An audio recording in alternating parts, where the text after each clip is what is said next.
Au cœur de la nuit, Dead of Night, un film anglais de 1944 réalisé tout à la fois par Cavalcanti, Charles Crichton, Basil Dearden et Robert Hammer.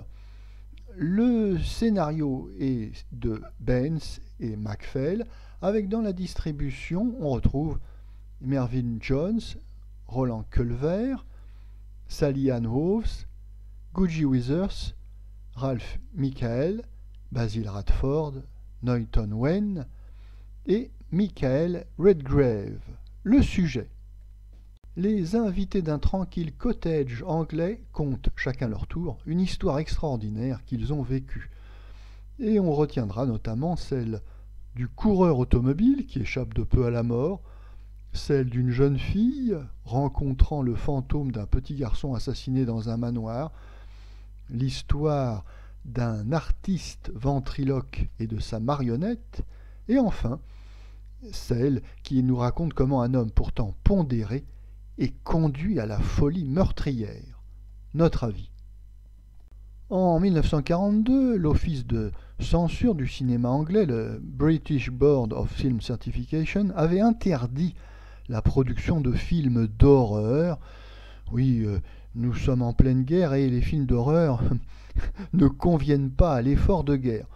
Mais en cette année 1944, l'interdiction est levée et c'est l'occasion pour le cinéma britannique de réaliser un des classiques du film d'horreur, Dead of Night. Ce film est produit par les prestigieux studios anglais Ealings. On y retrouve d'ailleurs une partie des décors d'un autre film Ealings produit en 1944, The Halfway House, l'auberge fantôme avec Françoise Roset, qui était plus sur le thème fantastique, cette fois plutôt que film d'horreur. Oui, donc on retrouve les mêmes décors, car le budget, somme toute, est limité dans ce film, mais à l'inverse de l'auberge fantôme, ce film Au cœur de la nuit est lui une parfaite réussite, c'est même, comme je le disais, un classique du film d'horreur. Alors tout est psychologique, il n'y a aucune violence et aucune scène choquante, compte tenu de la censure, mais il y a une ambiance un petit peu mystérieuse et inquiétante tout au long de ce film, qui est un film porte-manteau, comme on dit en anglais, et en français on appelle ça film à sketch. Alors le fil rouge, le thème de ce film, c'est du déjà-vu, comme on dit encore une fois en anglais, oui, du déjà-vu avec des réminiscences, des rêves troublants qui se mêlent avec la réalité. On commencera tout d'abord par dire que dans sa forme, ce film est un petit bijou.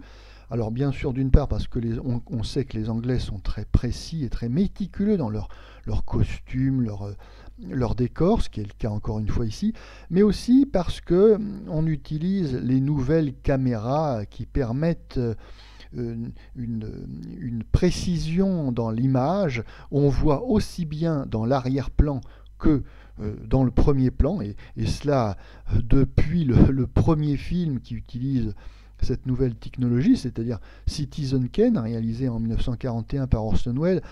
Et c'est vrai que visuellement c'est extraordinaire, on voit tous les détails, on n'est pas centré uniquement sur le personnage de premier plan, mais on peut vagabonder dans le décor, voir les moindres petits bibelots, et c'est toujours aussi spectaculaire. Les 5 intrigues de ce film à sketch sont toutes réussies, mais bien sûr on peut en retenir en priorité quelques-unes, notamment les sketchs réalisés par Cavalcanti, qui est ici parfaitement à son aise. Comme je le disais, sa précédente réalisation anglaise, l'auberge fantôme, étant beaucoup plus médiocre. Alors ici, dans ce film, il réalise la nuit de Noël, la fête de Noël, ainsi que le mannequin du ventriloque. Sans dévoiler les différentes histoires du film, on peut cependant dire que toutes évoquent les névroses de la guerre ainsi que l'angoisse de ce que sera l'après-guerre.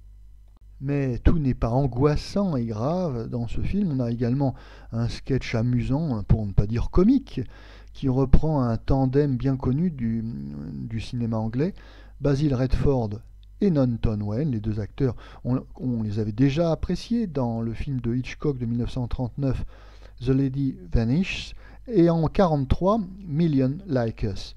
Alors ici, on retrouve ce tandem amusant. Ce sont deux joueurs de golf qui se disputent les faveurs d'une belle brune, mais bien sûr, je n'en dirai pas plus. Comme je le disais, Dead of Night connaîtra un grand succès à sa sortie et lancera la mode des films à sketch d'horreur, très apprécié en Angleterre et même aux États-Unis, où il y a un public pour ce type de film fantastique, d'horreur. C'est pas le cas en France, ce type de film ne marche pas. Et notamment, prenons l'exemple du film de Jean Forez de 1949, Histoire extraordinaire, qui ne trouvera pas son public, comme on dit.